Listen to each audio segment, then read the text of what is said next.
Hey everyone, it is Dr. Shinika, and I'm so excited because tonight I'm hosting my first Spark session with Dr. Shinika. I have one of my faves on, Tiffany Grant, who is the owner and CEO of Money Talk with Tiff. She's going to tell us all about herself. I wanted to just talk a little bit about why I decided to start these Spark sessions with Dr. Shinika. Anyone that knows me know that I am love and light, that I'm all about helping people and empowering people through knowledge and sharing information that they may or may not be aware of. One of the things that we're going to do today is talk about money, mindset, and business, from operating from a scarcity to abundance mindset. So before we get into it, Tiffany, can you take a few moments just to tell us a little bit about yourself and about your business and your thoughts on what you want to gain from the session tonight? Yeah. Hey, everyone. My name is Tiffany Grant with Money Talk with Tiff, and my platform is all about financial literacy and education. And much like Dr. Shinika, I lead with light, pretty much the same person, fellow Pisces, but I love educating people and having those difficult conversations when it comes to money, because that's the only way that we'll be able to learn and do better.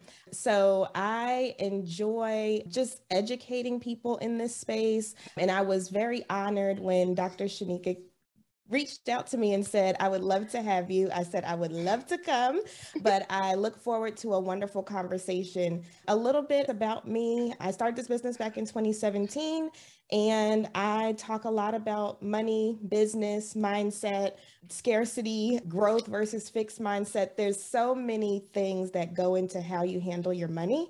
And so conversations like this need to happen because awareness brings change. We're all about empowerment here with these Spark sessions. And I'm Dr. Shinika, Chief Creative Officer of the McKiever Group Creative Company. And my primary goal is I like to help everyone, but specifically women of color who are feeling stuck professionally, to identify hurdles, create mindset strategies to move past that, and really move forward in the work that they want to do in their lives. Tiffany, before we get into the questions, I have a question I love to ask everyone. And my first question for you would be, if you could pick any light to describe yourself, what would it be? Any light? Yes, ma'am. I would say, so you mean what color light? Like light source. Like for me, I would describe myself as sunshine because I'm just a ball of energy. I feel like that my light is warming and it attracts people to me, and the sun shines, it rises and it sets, and so without dimming anyone else's light. So that's what I mean by that. So if you could pick any source of energy or light, what would you choose? Oh, sunlight sounds awesome. Maybe, just so I won't steal your answer, let's say a star, only because it doesn't matter what darkness is around a star, much the sun is a star as well, but it doesn't matter how much darkness is around it, it still shines. The only time it doesn't shine is when it's cloudy, but you can always rest assured that at the end of that cloudiness, at the end of that haze, the star is still going to be there and the star is still going to shine. That sounded really good. I've never anybody asked me that question, but now I know my answer. Awesome, awesome, awesome. So, okay. So yeah, I felt like that was a good one because I'm going to do something. One of the things I want to do in the future is going to be around that. I'm going to do assessment with light to help people identify their energy. Okay, so let's just get into it. So, of course, the topic that we're talking about tonight is mindset, money, and business. So I guess my question to you would be, how does your mindset impact your business? And for you, as you've been on your journey of entrepreneurship, what would you say has been some tips that you would give for moving from more so a scarcity mindset to an abundance mindset? Yes. So I believe, like, first and foremost, like I said in the intro, awareness. If we don't understand how we're operating, there's no way for us to tap in and change anything. So to give you a quick example, I know when I first started this company, I did not consider it to be a business. It was just supposed to be a blog about me trying to be debt free by 30, just blogging about what I was doing, educating people throughout my process, and so on and so forth. So when it did start snowballing into a business, it took me a long time to just make that thing click. Right. I'm like, oh, so this is actually a business now. And I think part of that comes from just, and this is just a self-reflection, not the imposter syndrome. And Right. so not looking at myself as a business, even though everybody else saw me as a business, Exactly. And it's because I'm like, okay, do I fit in this space? And when I first started, I didn't have any financial credentials. I had HR credentials because I was Right. still in HR, but I had no financial credentials. And so it was just this thing. I think I know what I'm talking about. Some people think I know what I'm talking about, but I don't have anything backing that up. And so imposter syndrome was definitely heavy early on in my career. And honestly, sometimes I still experience it to this day. Yes, yes. I think it's an ongoing struggle, but now it's a little less often than before. So that part is definitely something that anybody, whether you're an entrepreneur, whether you're in career, it doesn't matter. Everybody will experience that. But it's just being aware of what's happening and then saying, you know what? No, I am, I So let's am. pause on that thought Mhm, right there, mhm, because I think that's very important. Shoot, I got a whole PhD and I still struggle with mhm. imposter syndrome sometimes. So let's just, because I think imposter syndrome is a big piece of mindset. And you're looking at two Black women that are professional. One of the things that Tiffany didn't mention is she's also a professor in the Bryan School of Business at the University of North Carolina, Greensboro, which is both of our alma mater. So imposter syndrome is essentially a inhibiting behavior, just like self-doubt or even operating from a scarcity mindset. And I think that, like you said, language is so important. And I'm sure we'll get into this a little bit further into our conversation. But when you talk about mindset, you have to be very intentional around the language that you choose. I don't know if you guys caught it, but Tiffany, she called herself and she said, I am. It's I am, I will, I'm going to, not I should, maybe. It's Maybe. about being intentional and stepping into what you feel like you need to do. Okay, Tiffany, so that's great. And I think, again, we all struggle with imposter syndrome. And I think we have to share our experiences around it so people can identify it and recognize when it is rearing its head so that they can overcome that. So, just in the space of mindset and imposter syndrome, when it has arisen for you, what are some things that you've done to combat that? Yeah, at the end of the day, like when I was at UNCG and I was in the MBA program, we learned about growth versus fixed mindset. And Mm-hmm. so, just to explain to the audience, with a growth mindset, you believe that anything is possible for anybody. In other words, you're not born with something, you actually learn it, you actually go through that process. And fixed mindset is more like, oh, that person was born to do this, or that person was made to go this route in life, or whatever the case may be. And so when I do run into the whole imposter syndrome and all of that stuff, I'm thinking, okay, what am I telling myself right now? It's all about checking in with what you're feeling, what your thoughts are, all of those things. Because all day, every day, we're making up stories. Right. Humans are excellent storytellers. Even if we don't do it externally, like we're not saying it out loud, we're telling our stories inside. And one example that I use with my students is, because I love to give examples to teach, is let's say, for instance, you were walking down the street and you saw somebody you knew and you were like, oh, hey, whatever, but they just kept walking. And Mm-hmm. so in your mind, you're thinking, dang, what did I do? Is this something I said before? Why is this person not acknowledging me? Meanwhile, so you're telling yourself all of this. Maybe you go as far as saying, you know what, I'm not going to say anything else to that person anymore. You start going off and all types of things. But let's take, for instance, scenario. And that alternate scenario is maybe they had in their headphones. Maybe they were already like on a mission, having a bad day or something like that. And it Right. wasn't intentional. Maybe they didn't even see you. And so at the end of the day, we're always telling ourselves stories. Now, back to Dr. Shanika's point, what we tell ourselves should always lead with positive. And so, for instance, if we're making up stories in our head and we become aware of the stories that we're telling ourselves, we can flip that. And there's so many mind hacks and things that I teach my clients and stuff, but we can flip that and say, you know what, maybe it's actually this other positive scenario, or maybe I should say I am instead of I should, or Right. something just as small as that. So that's kind of like my strategy when it comes to all of these things, is to just tap into our brains, because our brains are powerful Right. and they control everything, That every is so single thing true. that we do. And so once you're able to tap into how your brain works and actually figure out what strategies work for you, it makes life so much easier. I would agree. And I think I tell people all the time, you are your thoughts. And if you can master the ability to reshift and reframe your thoughts when you're in a negative mind space, then your life can change. And it sounds very cliche, and I know we're two very bubbly people, but I'm a living example of it. And I think, again, it's just having to learn how to quiet that inner critic and not being so critical of yourself, because I think sometimes we can be our own worst enemies, and you're constantly beating yourself down, and you have to fall in love with yourself and have that confidence in your ability and know that you are worthy, that you are enough. And I think that'll lead into my next question, which is around.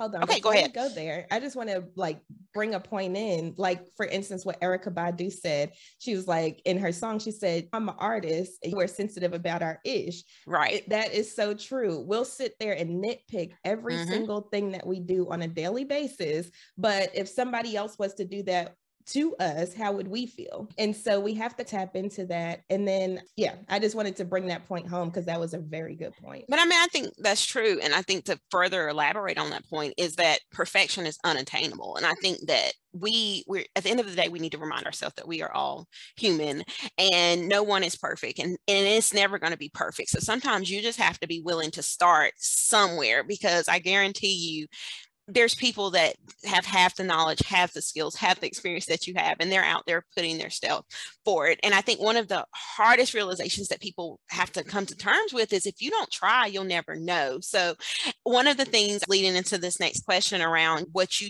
would like to clarify the difference between scarcity and abundance mindset is, how do we move from that space of just not having that belief in what we can do in our abilities?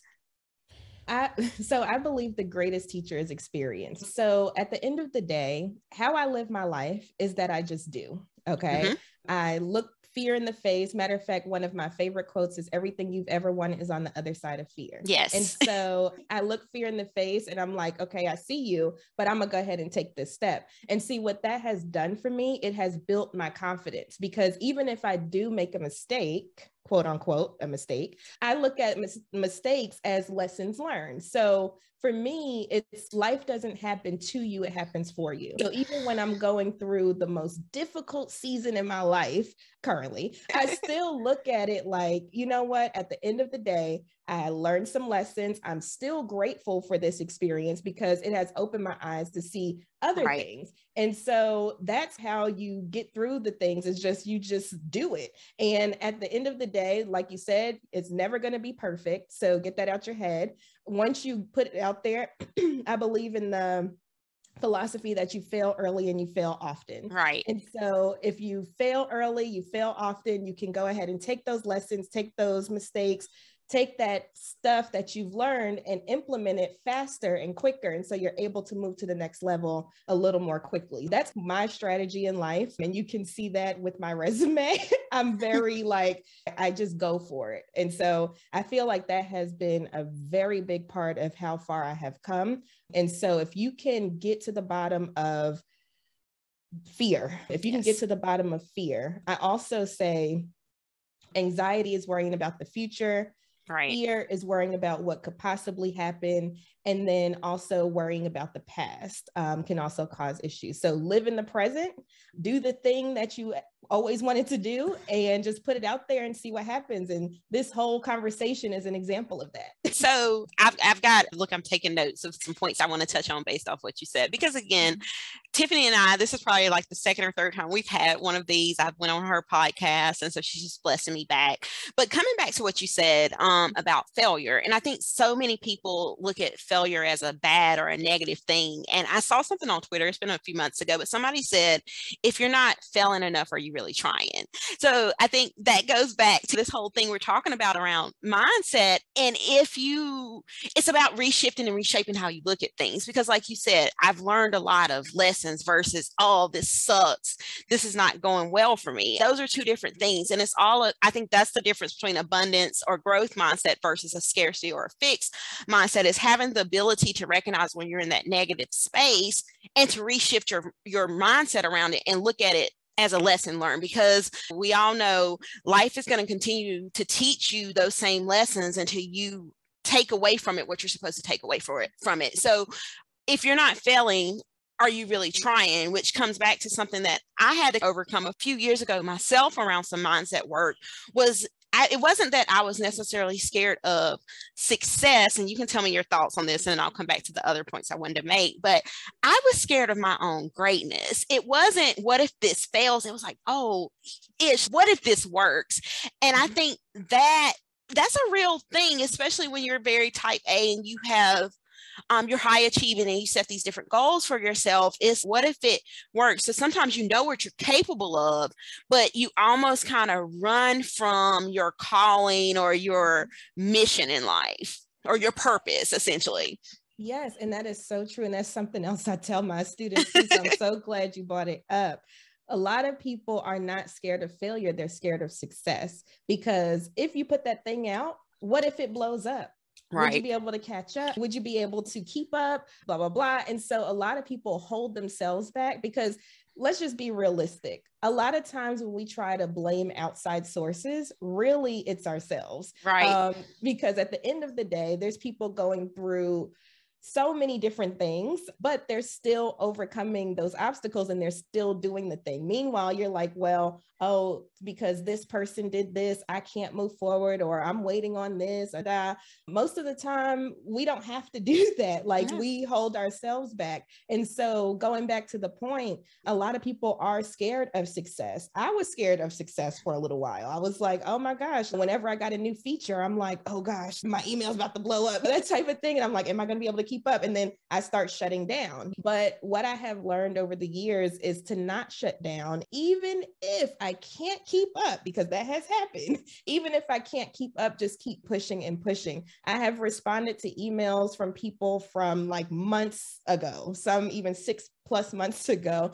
that I'm just now getting to. And guess what? They still replied. They still are interested. They're still doing things. So don't hold yourself back from opportunities just because you're thinking about the what ifs. The what ifs are going to happen regardless, period. It doesn't matter if you do it now or you do it later. So you might as well get the what ifs out the way. And going back to our previous point, fail early and fail often. Don't be scared of success. Don't be scared of failure. Just do it. Right. And then see what happens. Just see what happens. The worst case that can happen is that you learn a lesson. Okay, that's fine. Take the lesson, move on. So speaking of, again, just like failing early, and one of the things that I also want to bring up is that we can be so critical of ourselves, and we set these barriers and these restrictions, and these are just things that we are putting on ourselves. No one else, there's no outside force saying, hey, you got to do this. This is strictly maybe Tiffany or Shinika. You're like, oh, I've got to do X, Y, and Z. And you end up creating unnecessary anxiety for yourself. So I think it's very important to recognize the barriers and the restrictions that you put on yourself as well, just so that you can make sure that you're not creating unnecessary stress for yourself. And that I like what you said earlier about you're not what you've been through, you're like how you come out of it. And I tell people that all the time. It's not about what you go through, it's about how you come out of it. Because at the end of the day, here you are, you're still standing with a smile on your face, and you live to tell your story. And someone is going to learn a lesson from, that experience that you went through. So kudos for you. And of course, you're glowing. So you're still such a beautiful spirit. And that's one of the things that I love about you, is that you still show up as your authentic self and 100%. And I'm really big about people giving people their flowers while we're here. Tiffany's phenomenal and she's doing amazing things. Shinika, real quick, I just yes, want ma'am. to, well, thank you for all of that. But I also want to just bring up to the audience if something is going to be a barrier for you. So for instance, in my case, I've dealt with anxiety and depression for years. Okay. I was diagnosed with severe long-term anxiety and depression. And I know some days I'm not going to feel like getting out of the bed. Right. I know that some days I'm going to feel like, oh my gosh, like, why am I even here? That type of thing. But what I have started doing over the years is putting strategies in place in order to get through those humps. And so one of the strategies that I have is I look at what I do now, and I actually have on my phone a folder of all the clients, all the people saying they learned so much and that I helped them and all that stuff. And then that is what I use to get through these humps. So it doesn't have to be that type of example, but just think of anything a brag sheet. Yeah, anything in your life. So let's say, for instance, you struggle with managing your money. Okay, if that's the case, let's go ahead and put some safeguards in place to make sure that you don't run into these same obstacles again. And even if you do, you have a strategy around that. So I just wanted to bring up that point too, because that has been very helpful for me. And I think that's a great point. Like me, I'm a calendar person. If it's not on my calendar, it's not happening. And I know that I can sometimes stack my plate. So one of the things that I often do is block time. I know that I block time. And one of my newest little things that I love, and Tiffany, you'll love this because I took your recommendation for a planner a few years ago, but I've been using a day design planner. And what I love about the day design planner is it enables you to list your day out from 8 to 8 a.m. to 8 p.m. And then it gives you your top 3 to-do things that you need to complete that day. But then you can still have your longer to-do list, your notes. It also has an inspiring quote, and then it has a section for what you're going to do tonight. And then what are you grateful for? Because I think gratitude is something that is very important. And I have this one further down, but I think it's a perfect segue to go into gratitude and how practicing gratitude is so essential to your money, your mindset, and your business. So what would be your thoughts on gratitude and how do you incorporate that into the mindset of running a business and being a successful entrepreneur? Yes. Okay. Let me give you a real life example, Okay. right? Because I love telling stories. So not too long ago, I want to say like a couple of weeks ago, my website went completely down. Now, if you know me, you know I'm a tech junkie. I started panicking. I'm like, oh my gosh, like what the heck is going on?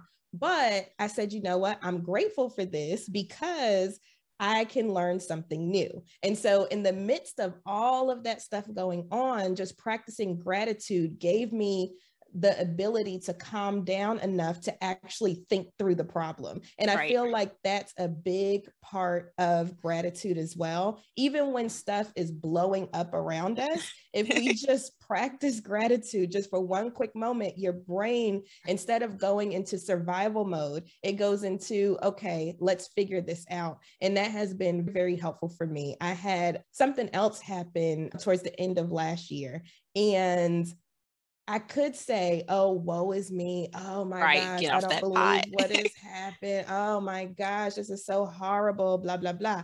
I said, you know what? I am grateful for this experience. This is awesome. I have learned so many lessons. And as a result of me taking that positive mindset versus the negative mindset, I was able to figure out options, think things through, get things better instead of just sitting there and wallowing in my self-pity. And the thing is, like, we can go into autopilot. We're on autopilot all the time. Right. But we can either go into negative autopilot to where you wake up and you're like, oh my gosh, my life is so horrible. Guess what? For the rest of your day, your life is going to be horrible because that's all you can wake up and say, oh, my life is great. I'm so grateful. Things are going good. And guess what? All day long, it could be the same series of events that happens, but all day long, you're picking out the positive. You're thinking, oh, I'm so glad that this happened. Oh, I'm so grateful for my kids. I'm grateful for my family. I'm grateful for all of this. And so you go into positive autopilot. Now, I can tell you from experience, negative autopilot you'll just keep going. Yep. Positive autopilot actually helps you elevate and helps you get to that next level. And so that is one thing that I completely live by. Like a lot of times when I tell people what I'm going through, they're like, really? But you're still so happy. Are you sure? You okay? And I'm like, I am fine. I am fine because at the end of the day, I'm on my positive autopilot and I'm not going to, even if I have to take a moment and just say what I'm mad about or say whatever, it only takes a moment. Then I'm back on my positive autopilot. Just keep that in mind too. And that's why planners, like Dr. Shinika said, they have that gratitude section, because if you go to sleep with a positive mindset or you wake up with a positive mindset, it'll automatically change the rest of your day.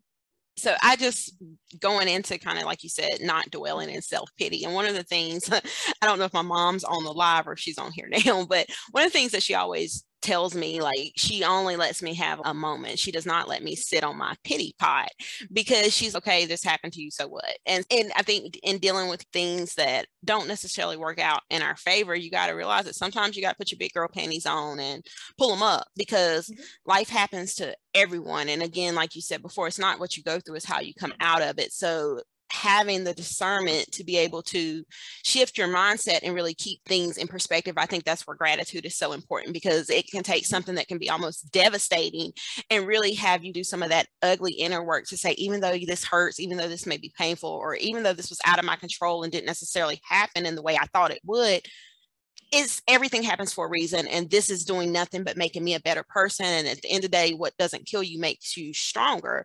So I think that's very important to recognize that self-pity or dwelling in your own self-pity can be drowning, and you have to pull yourself out of that. And I'm just going to say this here because I think it's also very important, because I think mental health is important, and we'll talk about this, I think, on the next 2 sessions after yours. When you are in that space, and if you're in a place of darkness where you don't feel like you have what you need, or you're just struggling, go see a therapist. It is okay to talk to someone, because I think in the Black community especially, therapy can have a negative connotation, but sometimes it's just nice to have that safe space to talk to someone that's trained in that, and to explain how you're feeling without having the guilt or feeling like you're burdening someone else with your problems. I would just say, make sure that you take care of your mental health, and just realize that sometimes you really need to maybe go talk to someone versus depending on meditation or praying things away. So I just felt like I needed to say that. No, but that's real. And just another,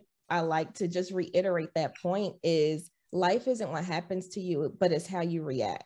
And so, for instance, if life hits you hard and you're like, oh my gosh, this is crazy, I don't know how I'm gonna make it another day. If you reacting by going to see a therapist, guess what? Now you have changed your entire trajectory. You get what I'm saying? So every day we're constantly just making decisions.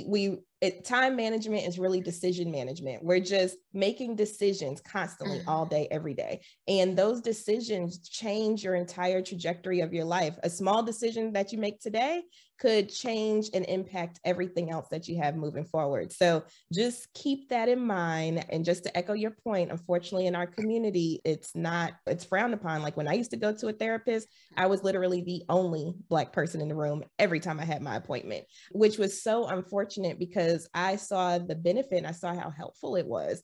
And I'm just like, why don't we do more of this? Why don't we do more of this? So please, y'all, this is me and Dr. Shinika coming to you. Like, it's okay to get therapy. It's perfectly fine. A lot of the successful people that I know have therapists. So don't look at it as something that's negative. Right. And I think just to iterate another point around that is also the Black woman urge to always be strong. And I think that we have to recognize that, stress will kill you. And literally. That literally it will. Like heart disease is one of the number 1 killers of Black women. So it's just like, you have to recognize that sometimes you got to pause. And I think this is a great segue to talk about like self-care and pouring into others. Like you can't deplete your own energy to a point to where you have nothing else to give. Like you can't keep pouring into others if you're not taking time to refuel and pour into yourself as well. So can you talk to me a little bit about what your thoughts are around a mindset and protecting your own energy and making sure that you're practicing self-care, and how that can impact your money, your mindset, and your business?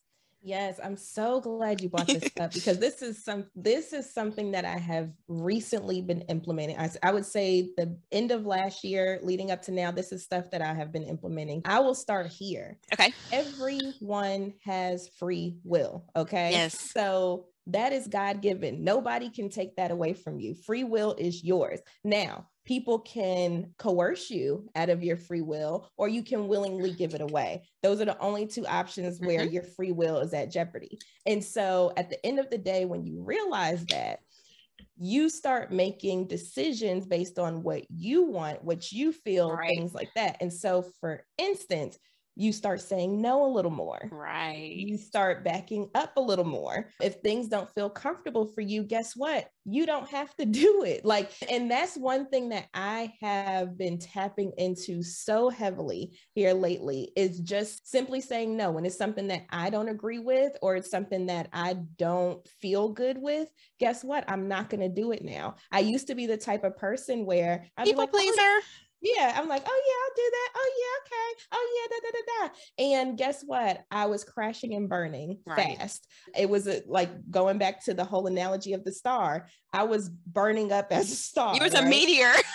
I was burning up. And so now I have started saying no, having boundaries. That is important too. And that all goes back to the free will thing. That's why I said I wanted to start there, because when you start having boundaries, and when I say boundaries, this applies for everyone. It don't matter if they family, friends, associates, co-workers, bosses, it doesn't matter. You have to have boundaries. And part of how I use boundaries, like for instance, I know we have a lot of working people here, is I would block off, like when I started burning when I was in corporate America, I started blocking off my 15-minute breaks, my 1 hour lunch break. And I said, you know what? These are non-negotiables. You know why? Right. Because this is how I choose to manage my day. So I had my 15-minute break at 10, my lunch break at 12, and then my 15-minute break at 3. And those were not to be interrupted. I don't care what is on fire around me. I'm going out for my walk. And that's how I started setting boundaries in corporate America. Now,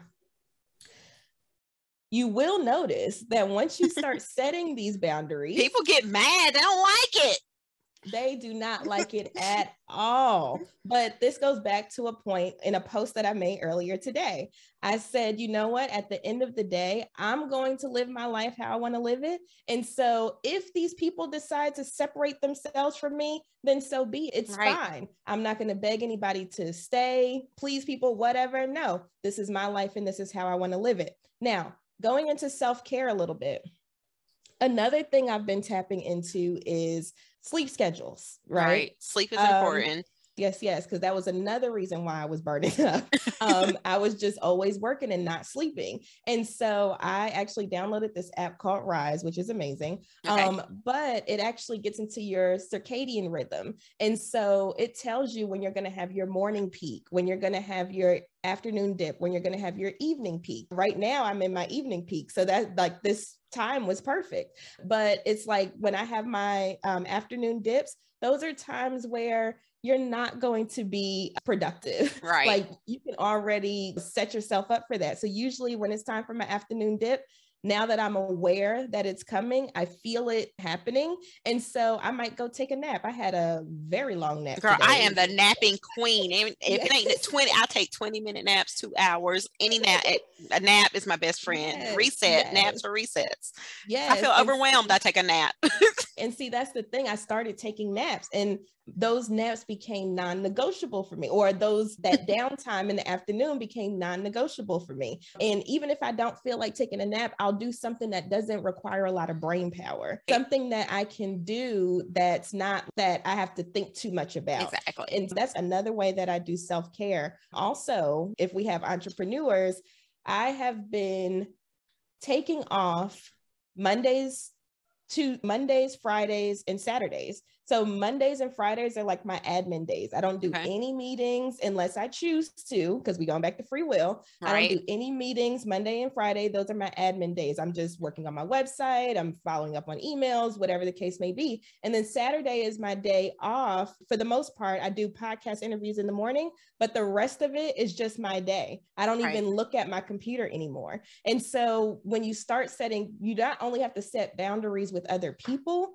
but you have to set boundaries with yourself. That is another thing that I have learned here lately too. So I know I said a lot. Yes. And I've got some things I'm going to touch on there. So coming back to you choose, and my mom tells me this all the time, people can only steal your joy if you allow them. So it goes back to, you have choices, and choices, there's consequences and repercussions. I can't remember where that's like from some movie, but there's consequences and repercussions of those choices that you make. But at the end of the day, you made the choice, whether it was good or bad, and your choices determine the outcome. So therefore, when you choose to make choices, you need to make sure that they're positive choices. So I think that's very important because, like you said, so many people play the blame game versus, no, you decided you were going to do that. Like, you were bold in the actions you took to make that choice. So you're the one that's got to deal with the spill out from that and figure out how you move forward, because at the end of the day, those choices were yours. Coming back to setting boundaries, because I think boundaries is so important. And I think we tend to, especially being women, you want to please people and you want to save the day. But at the end of the day, sometimes you got to set those boundaries for yourself, simply because carrying everybody else's weight is heavy. And it's just too much. And like, bag lady, you're going to lose your, you're going to, you know, Erica's like, but you're going to lose your, you're going to miss your bus because you're carrying all these bags, and 9 times out of 10 those bags aren't necessarily yours. It's just like you're trying to help out. So I think it's important to establish boundaries where you're protecting your personal peace, because I tell people that peace of mind is priceless. Yes. And if you don't have, you know, a space where you have peace, then what do you really have? Because for me, home is my place of peace. Home is my sanctuary. I know that if nowhere else, when I'm in my home, it's very soothing, it's very relaxing. That's why I'm such a homebody, because I love being at my house. But I have made my home a place that's very welcoming and soothing and relaxing for me. So I think that having that peace of mind is so important. And coming back to the point where you said about saying no, I figured that out about 2 years ago, because I was dead in the middle of working on my PhD, and I was just like all over the place. And people always ask me, Shinika, can you do this? Yeah, sure, I can help you. I can help you. I can help you. And it was just to a point where I was just running myself in a corner. So one of the things that I had to realize was, with some of the things that I'm taking on, does it make sense? And how does this align or play into the bigger vision of my purpose or what I have for myself or my business? And I had to learn. And like you said, people don't like it because, again, you're establishing boundaries that are about what you need, not about what they need or what they can take from you. Because let's just be honest, some people are takers. And if you're a giver, you can sometimes look past that because you want to help. But some people are takers, and that's all they do. They take and they drain energy. And you have to be able to recognize that. So I think it's important to recognize that you can say no, and it's no. There's no if, ands, buts about it. It's just no, I don't want to do that. And I think when you get to a place where you're confident in saying no, I don't want to do that because it's not something you want to invest your time in, then it changes the quality of your life, because the things that you are participating in, engaging with, they align with what you really want to do. And I just want to make a point there, because if you think about it, if you are sitting there, and this is speaking from experience, right?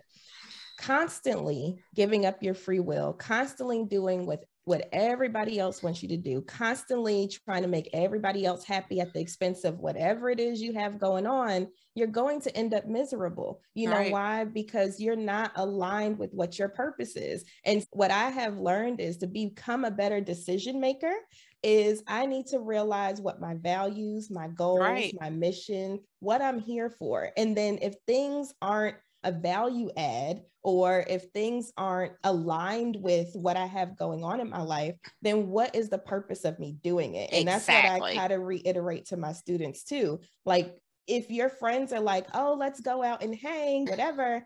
Okay, that's cool if it aligns with what your goals are. Maybe your goals are to have great friendships and stuff like that, then cool. Then you can make a better decision around that. But if that is not something that's going to be, you know, any value add for you, then don't do it. And I know it sounds so simple, but I can guarantee you it's so hard, especially when you're a giving person. It is so hard to do that because you want to make sure everybody else is taken care of. But guess what? At the end of the day, if you're not taken care of, there's no way possible that you can help anybody else. And then everything shuts down. So just keep that in mind as well. Yeah. So 2 follow-ups for that. Check on your strong friends, because sometimes they need someone to call and check on them as well. And then again, don't be busy for the sake of being busy, because that's counterproductive and it's not going to get you anywhere. You're just going to burn out and hit that wall a lot quicker. So again, I think self-care is important. And so I know we got about 5 more minutes before I want to pause and figure out if I can figure out how to go over to Facebook to see if there's questions, but we'll leave some time at the end for some questions or whatever from whoever's on, if you have them. But one of the things that I want to ask you as we start to wrap everything up is, what advice would you give your future self? I think the best piece of advice I would give my future self is to stay focused. I Okay. feel like that's a lot of what I struggle with at the moment is staying focused. So stay focused and keep going. So telling my future self, Tiffany, it doesn't matter what happens, stay on this path, because at the end of the day, I have been removed from my path multiple times throughout my life. Right. And every time I'm removed from my path, guess what? I crash and I burn. And so at the end of the day, I have to be steadfast. You know, they be saying that in church. Be steadfast in what I was put here to do. Because at the end of the day, it doesn't matter how much you try to hide from it, how much you try to do other things to occupy your time and not walking in your purpose, it's still going to keep coming back to you. And it's still going to be there. And you're going to keep being sat down until you do what you're supposed to do. Right. And so that's the advice I would give my future self, is to just be focused and keep going.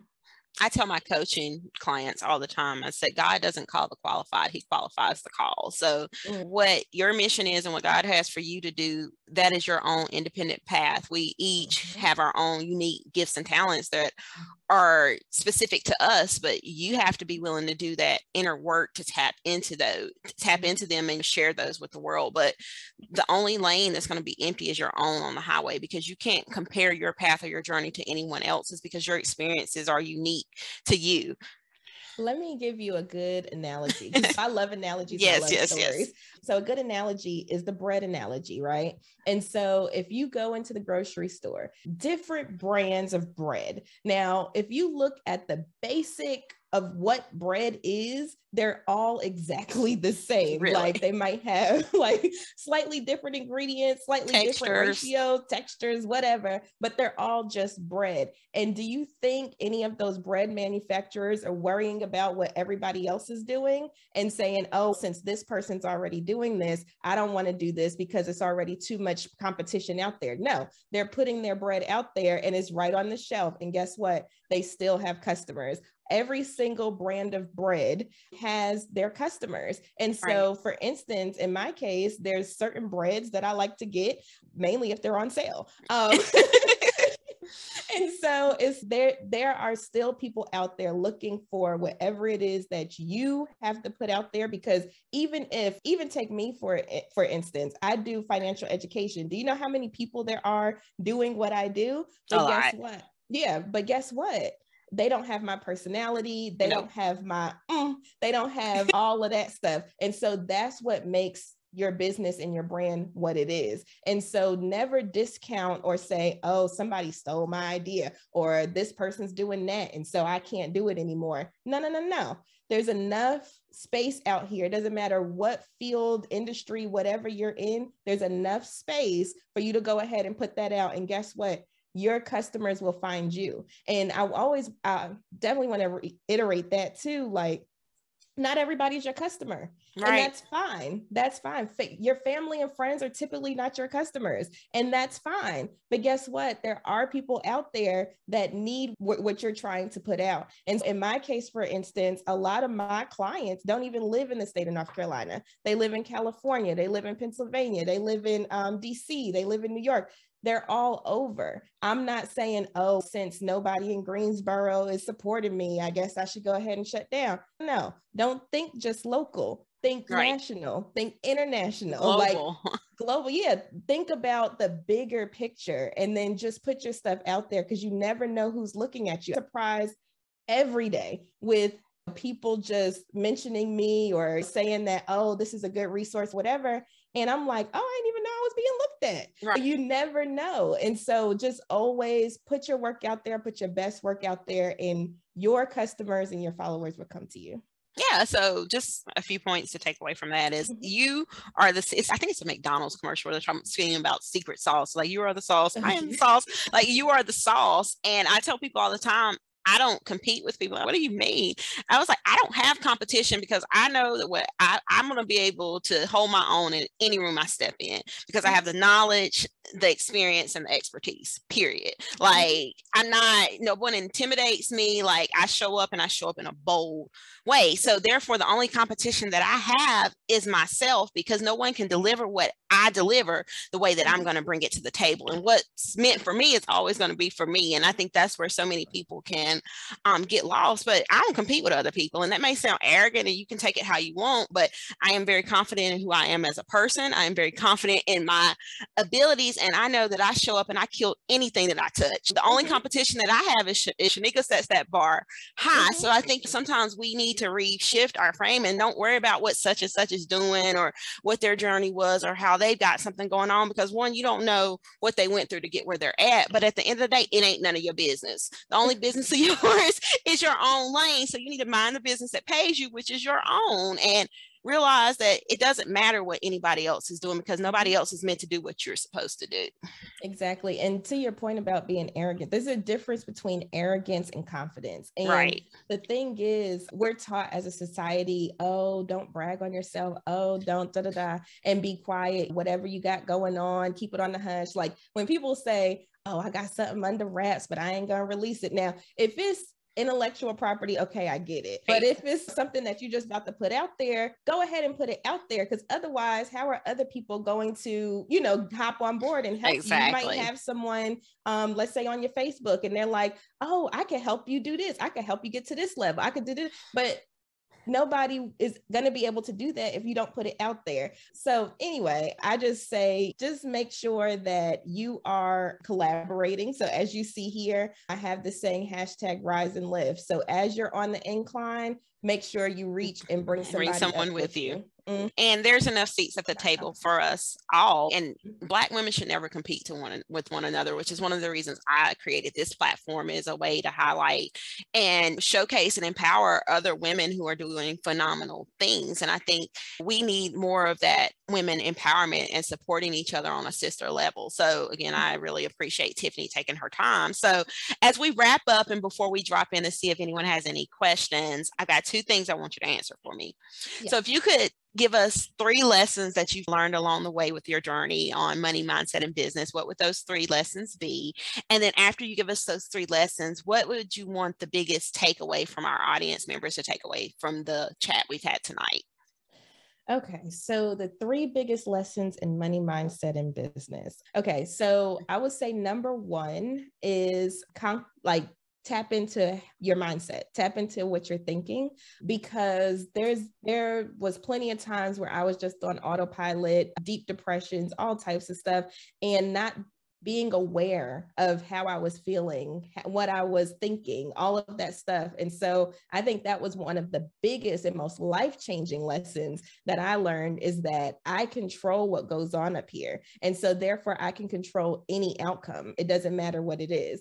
I think number 2 is budgeting. Definitely. I don't care what you call it, money manifestation tool or whatever you want to call it, but you have to know your inflows and your outflows. That was definitely life-changing for me, and still is, because then you start realizing that anything is possible. That's how I was able to quit corporate, is because I had my budget. I knew what my number was. Right. At that time, it was $50 a day. And I was like, oh, I can make $50 a day. I can go drive Uber and Lyft for 2 to 3 hours, and I'll be good. And I have the rest of my day to spend working on whatever I have going on. And so budgeting has freed me from a lot of things, not just for me working in corporate America, but also just being able to make decisions quickly and efficiently, and hopping on deals and stuff like that. I would say that's number 2. Number 3, I would say do it, right? So that goes back to what we talked about with the fear thing. So learning, and also not being scared to pull back. So I like this analogy as well. Think of yourself as like an arrow. Sometimes you have to pull back in order to go further. And so if there's ever a situation where I'm like, oh, okay, let me take a step back. I'm currently in one of those seasons now. I'm getting back to budgeting basics right now, because I said I need to pull back. Like I got too comfortable. I lost sight of the basics. Now let me pull back so that way I can go further. And so I would say those are probably the top 3 things that has changed my life. Mm-hmm. Awesome. Okay. And what would you want your main takeaway from that if you could leave one nugget with everyone, what would that nugget be? That nugget would be tap into your mind. I know it sounds cliche, but it controls everything. And if you haven't taken anything away from this, that should be the thing that you take away, because it controls a lot of things. And even if you go back, let's say in the recording, I give you example after example of how your mind controls your trajectory. Definitely tap into what's going on up there. And if you need help doing that, go to a therapist. There's nothing wrong with that. So I would say that would be the second key takeaway. I know you asked for one, but awesome. Look, that's fine. That's fine. We're going to drop all these gems on these people tonight. I'm going to pause before we kind of wrap things up to see if anyone on the Facebook live stream or anyone on the Zoom, if you have any questions, comments, or anything, please feel free to drop it in the chat, or you can unmute if you want to say something. And in the meanwhile, I'm going to try to, let's see.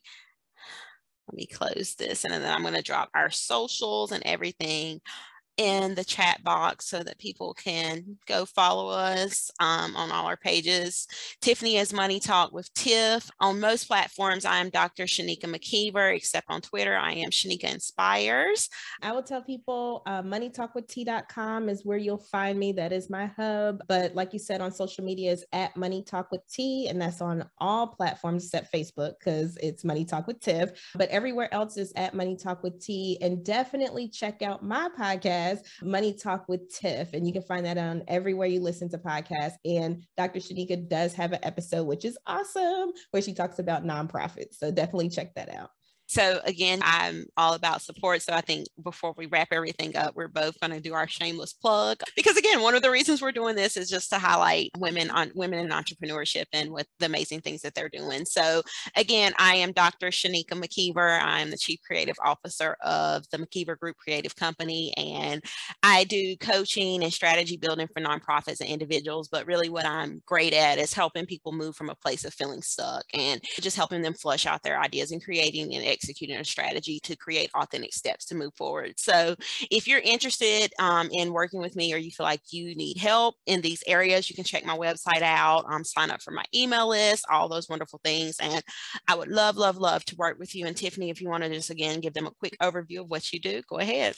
Yeah, I'm gonna keep it short and simple. Tap in because financial literacy is not something that we're taught in school, and that's what I'm out here doing. And I believe that the way out of poverty is ideas. So the more ideas that I can spread, I feel the better we can all be as a society. So I'm out here trying to do my part and just educate people on various financial topics. So definitely tap in, check it out. I do offer one-on-one coaching and courses and speaking and corporate consulting and all types of stuff, but you can find all of that information on my website, and I would love to have you. Yeah, so again, I'm going to say go follow us on social media, because both of us are always posting like free information, and it costs you nothing to support someone. So again, Tiffany, I cannot thank you enough for your time this evening. I think that this was wonderful, and this was information that was definitely needed. We're going to have some really good fun with this. Tiff, anytime you want to come back, let me know, because we have a ton of different things we can talk about. We didn't even really get into the financial literacy part of this, but I would love to have you back on that so we can talk about financial literacy and building wealth in Black communities and breaking generational curses, because I feel like that is also very important. So again, thank you so much for your time. Thank you all for joining our first Spark session with Dr. Shinika. And again, I am so pleased to have had the opportunity to have a great conversation this evening with Tiffany Grant. So thank you again, everyone. And again, I can't thank you enough. So I hope everyone has a wonderful evening, and please join us again